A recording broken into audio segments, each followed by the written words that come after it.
So first of all, let me say to Madam Minister, thank you for your announcement and presentation today. Just realized you just wiped out half my presentation. That's good news. Good job. Way to go. So this presentation is a week old, but let's go through the things, because really this boils down to how many people came here today and you flew to Thompson? How many flew? Okay, how many drove here to Thompson today? Wow. How many drove from Winnipeg to Thompson today? There we go. So these are the people we want to talk to, because in the end it comes down to when we live in the north, and trust me, I love the north. My father built the very first house in Thompson, and when we came here by train, there was no road, there was no airport, nothing. We were just kids with no TV, no radio. We just made our own fun outside. And the road was built in '64 to the Paw, and then it went to Winnipeg. And we used to go to university. That's 750 miles one way. When we were teenagers, we'd go all the way to Winnipeg to party on a Saturday night and come back by Monday morning. Think about that. Then when Highway 6 through Grand Rapids opened, it was 71. And it changed everything. It was gravel at first, then it became pavement. Right? And over the years, different governments have made big improvements. But I'm going to show you here, there are people now who are scared to drive that road, certainly in the wintertime. I'll show you why. And that is a hindrance to quality of life. Because if you want to attract, let's say, doctors or lawyers or skilled professional people, geologists, miners, you want to live here with their family, they have to get out of town sometime. If they're locked into town for 6 months, sometimes they can't afford to fly as a family. So they drive. We have found there's people who are absolutely terrified to drive by the 6 months. I'm trying to show you that. So we thank the minister for what she said today. That's good, but there's more things to be done. I hope to be able to just cover that a little bit. Highway 6 is a beautiful way to drive right now. In the next 2 weeks, the leaves are changing colors and it's stunningly gorgeous time. And of course, that starts to bring up, I'm going to say, tons of tourists who go to Thompson to get, train to Churchill to see polar bears and so on. So it's a beautiful time to drive. Sometimes, this was an accident happened about a month ago in the summertime, which is quite why when daylight hours are long, the road is dry, you can see everything. And here's 2 major collisions on the same day. I think 3 people died. Okay? And when that road shuts down, like there's a 10, 11 hours, you can't get through. You got to detour all the way around the Paw, come through Easterville, back again. So it creates a problem. It doesn't happen often in the summer, but it happens certainly much more than in the wintertime. So what we did 3.5 years ago, I see Linda's here, and I'm not sure there's some other people in the room. We formed a Safer Action Group. And we said we need to see improvements. And I'll just ask you one question, for example, before I go on for a minute. How many of you know somebody who's been in an accident on a highway? Not in Winnipeg or in Brandon, but on a highway. Do you know anybody who's been in an accident on a highway? A couple of you? How many of you know some, let's say, more than 5 people who've been in accidents on the highway? Could you name them? Could you name them? So, and you know that, so when Daniel Adams died, and I just refer to that because I'm a downhill ski instructor, that's my passion here in the wintertime. I'm a certified ski instructor at Ski Hill. In 1995-96, I taught Danielle Adams how to ski. She was about 15 years old. We were teaching her freestyle skiing. So as she grew up, she became a downhill skier. And in December that year, I was part of the Chamber of Commerce. We had a Christmas parade. And we were all lining up our floats, and all of a sudden Danielle Adams comes in, because she's now the MLA, so she's allowed to go to the front of the parade. So we're just waiting there. And she sees me. She says, "Volker, when's the ski hill going to open?" I said, "Well, we're getting a lot of snow right now. It's going to be in December. I'm hoping, before Christmas it'll start." She says, "I want to bring my 4-year-old son this winter to teach him how to ski." I said, "Daniel, good for you. I'll see you on the slopes." That was the last time I ever saw her alive. And of course, what she did, 2 weeks later, she was going down 6th, Highway to Winnipeg, to do her business, government work, trying to pass the semi 2 or 3 times. And the 4th time, she hit another semi dead on. And that kind of reinforced the fact that the Thompson Chamber of Commerce had lobbied 10 years before that to the government of the day that we need passing lanes on Highway 6. And some people accused us, "Oh, you're taking advantage of Danielle Adams' death." Not so. Okay, so when we had a petition, our goal was 5,000 names. We had 6,000 names on the petition. We formed a brief. I did a lot of research. I spoke to Dr. Barry Prentice from the Transport Institute. We made a number of recommendations. And at the time, Wap Canoe was in opposition, and I had, I'm going to say, NDP MLAs called me from Winnipeg, we'd like a copy of the report. And I said at the time, I can say it again, no, I'm sorry, we're not giving it to you, we want to give it to the government of the day. When we were there in Winnipeg at the legislature, then we had a meeting with the opposition because we did not want to make this, how shall I say, partisan. Safety, reducing accident death should be something that everybody practices, right? Say yes, class, please, humor me. Yes, thank you very much. So that's what we meant in Winnipeg, and we formed a report that was there. We sent it to a copy to the minister at the time, we sent a copy to the premier at the time, and the goal was how we make Highway 6 safer to reduce accidents and deaths, because sooner or later you have to drive it. In the wintertime, it can get scary sometimes, right? Now, this is the highway, of course, in the province. Highway 6, I'm going to say, is the primary transportation corridor to the north. For personal use, for fishing, hunting, tourism, economic development, trucking, and so on. And you see how many other smaller communities feed into that route to get down south. So, Thompson to Winnipeg is about 750 kilometers. That's an 8 or 9 hour drive on a good day. Same distance from Winnipeg to Thunder Bay, same distance from Winnipeg to Minneapolis. Now, in Minneapolis, you have double lane interstate highway. It's a little different, right? So if you're driving from Red Lake, Leaf Rapids, Split Lake, and coming through 280, and then you go to Winnipeg, you're talking where people are on the road from 8 to 10 to 12 hours to get to Winnipeg. And in the wintertime, when the sun goes down about 5 o'clock, and it's 30 below, and it's icy, trust me, you are in a driving position where it becomes really, really stressful, and people are at risk. And that, we in the north, we put up with that. We just put up with that. Okay? Unfortunately, it doesn't quite happen that way. Now, north of 53, this is interesting too. Robert Elms will be talking about Manitoba electrical vehicles. I'm a member of the Manitoba EV organization. I don't have an electric car. That's another story. I want one tomorrow, but I can't drive one because there's no charging stations along the highway. The previous northern representative sitting on the board of directors for Manitoba EV was from Dauphin. Where's Dauphin on this map? Nice guy, nice city, nice mayor, love them all. But Dauphin is not northern Manitoba, right? We're northern Manitoba. So sometimes, with all due respect, people in Winnipeg don't understand the difficulty and toil that we face when we have to go for medical appointments, holiday trips, sport teams, seeing a Jets hockey game or whatever, right? So now when you go that route, this is a sort of jurisdictional map for MLA constituencies from Thompson to Ponton. Oh, I want to back up just for a second.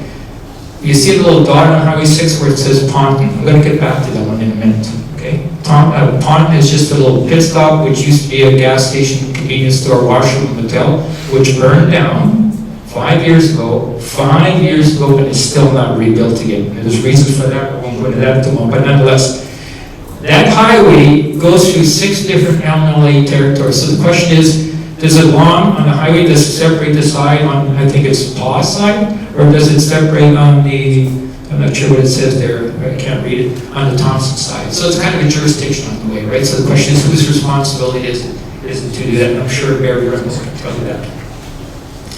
So when we did our investigation, we contacted MPI, Manitoba Public Insurance. We said, give us what the statistics are on the highway. And this was, like last year, probably up to date. Their stats here, it shows total number of collisions in 2022 was 37. And with COVID, it came down because travel on the highway sort of slowed down and stopped. We learned that over a couple of years, the average number of collisions on that highway is almost 40 collisions a month between Thompson and Winnipeg. Now, I know people, and I'm going to throw this question out to you. You just said you knew 4 or 5 people. I made a list. I know 24 different people who've been involved in accidents. And I want to mention something. You don't know who they are. Herb Kruger used to own an insurance company in town, crashed, and he broke his neck. We used to have a housekeeper at home. Their son was going to university in December, January, going back to school, 19 years old, was an accident. He's now paralyzed for life. Danielle Adams, of course, died. We've known friends who've gone on ski trips through the Paw out to BC. They rolled over, they were fine, they were not hurt at all, right?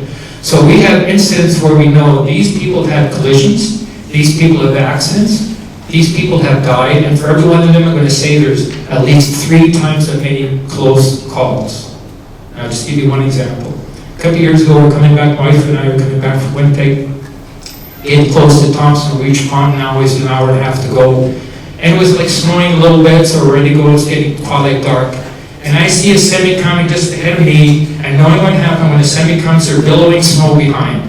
And you know, okay, so always with my vehicle, I just move over a foot or two for safety. I'm doing 90, 100K. And all of a sudden, I get through the snow drift, boom, you can't see anything. It's a total whiteout. And all of a sudden, the snow is gone, and all of a sudden, there's a friggin' van that is sitting on the shoulder, and the shoulder isn't wide enough, so it's half on the pavement, half on the van. And before I even saw it, boom! We passed it, I swear, the mirrors almost touched. And my wife didn't have a chance to scream, and I had to slow down because my hands were shaking so much. We didn't see that thing because that thing was sitting on the pavement, half on the shoulder, half off. And if I hadn't, you know, if the semi had been there, I would have seen that van at a time. Those are what we call close calls. That a lot of people say, we will not drive Winnipeg to Winnipeg for different kind of reasons. And those are the numbers. So here at the bottom of this list, it says, factors contributing to these collisions included impairment per condition, speed, and no seat belt use. You know what? I get that. But trust me, when you've been driving 8, 10, 12 hours, and it's winter, and it's dark, and the headlights are coming, there's something called driver fatigue that sets in.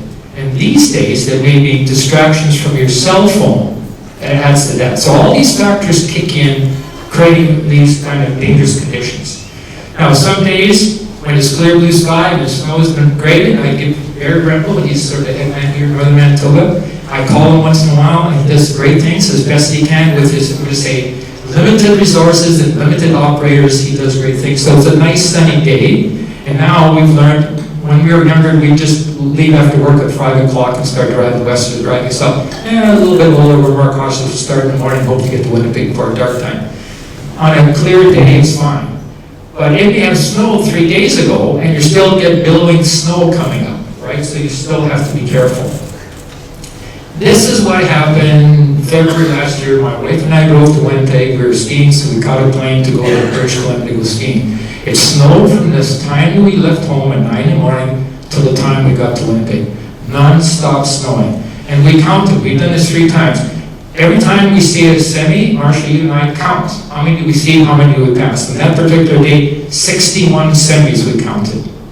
And we've done it where we've had 78 semis and 96 semis. And an 8-hour trip, that's 8 to 10 an hour. That's every 5 or 6 minutes you sometimes will see semi. They don't come sporadically. They may come 2 or 3. And in these conditions, you know that semi's coming and there's a second air, you won't be able to see anything. And you know, again, I'm driving, I'm just going to move over a foot or two, just extra precaution. Or you get behind one, and my wife will say, Volker, don't even you try to pass the one. Oh, come on, I get up behind her really, really close, it's not so bad, we'll pass it. And I don't do that anymore with my wife, because you know what they say, happy life, happy wife, that's how it works at home. But these are the conditions, so I said to her, when we did a trip, I want you to take pictures as we go along. So here was another one. Now, the one on the left, I'm following the vehicle, and that semi's coming at me, so I'm going to think, holy smokes, there's a second in the middle, I can't see anything. And when the snow clears, there's a semi stuck on the wrong side of the friggin' highway. Now, you can imagine if I'm moving over, all of a sudden, never mind on the shoulder, but how dangerous would that have been? So again, another close call. That was the worst trip I've ever had from Thompson in my life. By the time we got to Winnipeg, we were both nervous wrecks, to tell you the truth, right? But we had to get to Winnipeg because we had a plane to catch next morning. Couldn't wait 2 days for the thing to end. And this was just last winter. I see these Facebook posts all the time. There's a SaferHwySix Facebook forum. People post pictures sometimes. Somebody slips, goes, hits black ice, falls over, or rolls over on the snowbank. No collision, no damage other than pick it up and put it back again. So every collision, every accident doesn't mean an injury or certainly a fatality. But there's lots that go on all the time. This happens in the summertime. Highway 6 is a major economic corridor for truckers of all kinds. And then when they come, I mean, Valley, it sends their concentrated, I think, out of town to Sudbury a couple times a year. One time, it was winter time, same thing, we're going south and the highway truck comes along with a big house. Usually they have a, I don't know what you call them there, what's the truck at the front that has the flashing lights on it? Pilot vehicle. Pilot.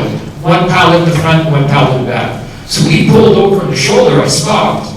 The truck goes by, the pallets go by, and now the shoulder was slanting like this, and I couldn't get back on the pavement again. I'm starting to slide sideways in the ditch. I realized I'm stuck here, middle of the afternoon.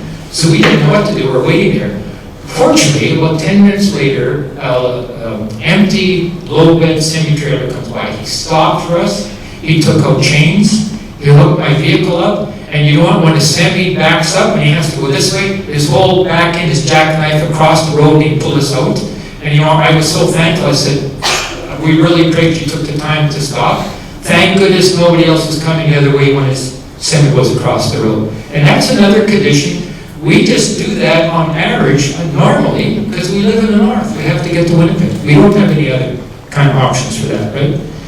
Now, up until a couple of years ago when we did this presentation to the government, I stopped at what said a trucker's rest stop, and that's what was there. I heard now from the minister, those things have proved good for you. But I'm thinking, this is a government-sponsored rest stop. Why is there not even a garbage container there at the time? I think that has improved, right? And then, of course, Devil's Lake, same thing, which was a very nice rest stop for many, many years. And then when they took the toilets out, I don't know, 5-6 years ago, guess what people do in the wintertime when there's no restroom there? You have to pee in the snowbank or the bush. It's that simple, okay? Thank goodness now we have at least Eric. I know you were responsible for getting these put in.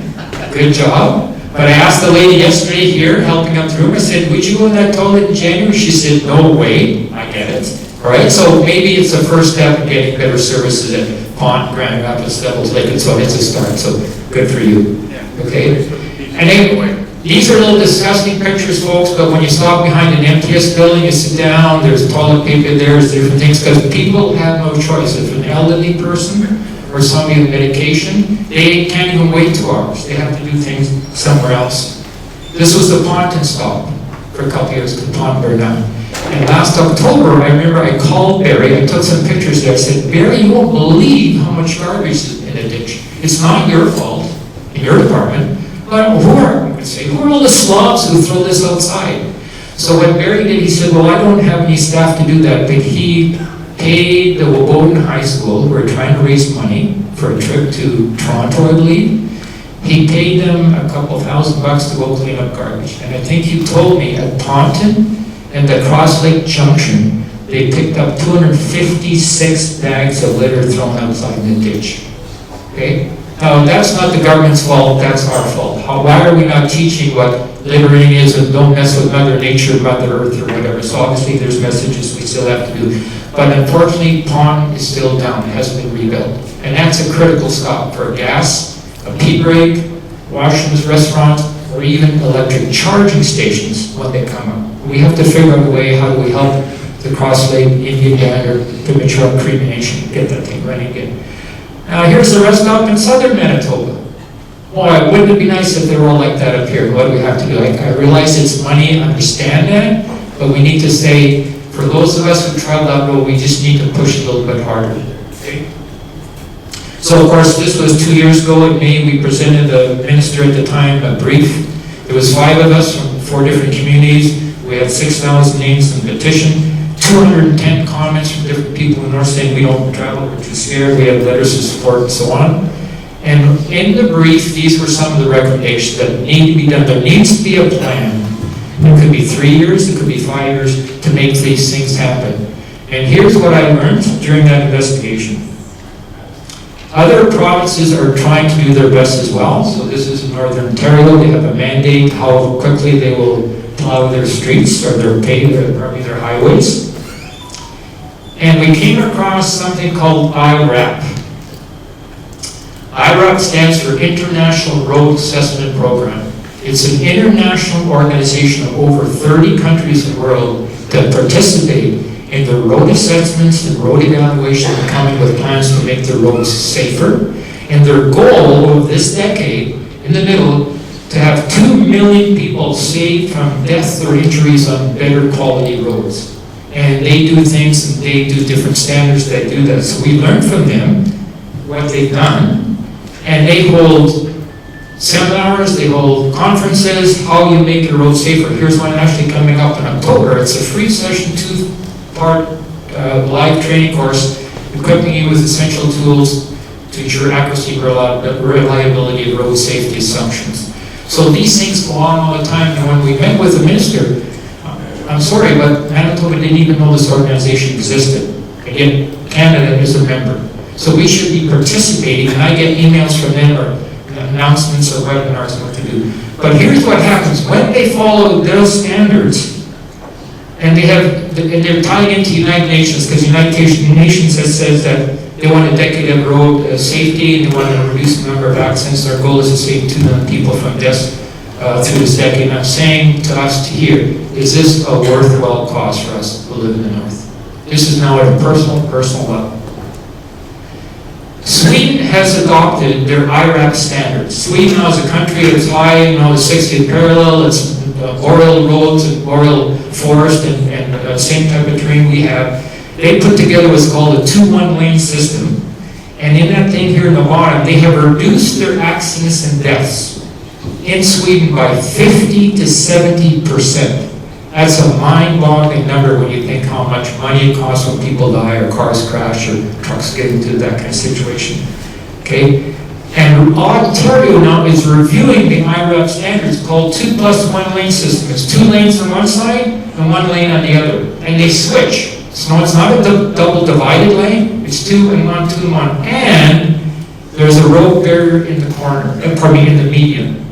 Now I asked myself at the time when I saw this, if Danielle Adams knew that she was following the semi-tribe 3 times to pass that semi in the winter, and the 4th time she did us when she hit that semi dead on. If she knew there was a passing lane coming in 30, 40, 50 kilometers, would she have waited?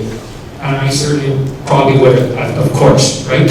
So this is a standard now that's going on in different parts of the world. And when I was in Vancouver this year, we were staying with a friend in Surrey, and they have the same thing. It's a cable median divided line. You cannot, whatever you do, you cannot cross into the other lane to hit the vehicle dead on. And I'm thinking, this is what we need to be lobbying for, even if it takes 3, 4, 5, 7 years. Let's start with that. Let's start with passing lanes, and let's start with 2-1 lane system as the North continues to grow. Okay? So last year we had a resolution that followed up a year later. We had, I think, 12 First Nations, Chambers of Commerce, municipalities sign a resolution. We thanked the government. We asked the province to adopt the IRAP system. We said, can we see a plan for the next 5 years? More than just paving the pavement and making the bumps smoother. Let's talk about safety futures. And that was, I won't read it all. That was the resolution sent to the minister that all these communities adopted. And these are the people who supported that. And that's the goal. Thank you very much. We'll leave it, Hannah, if you have some suggestions or questions, we'll certainly open to that. But thanks for your time.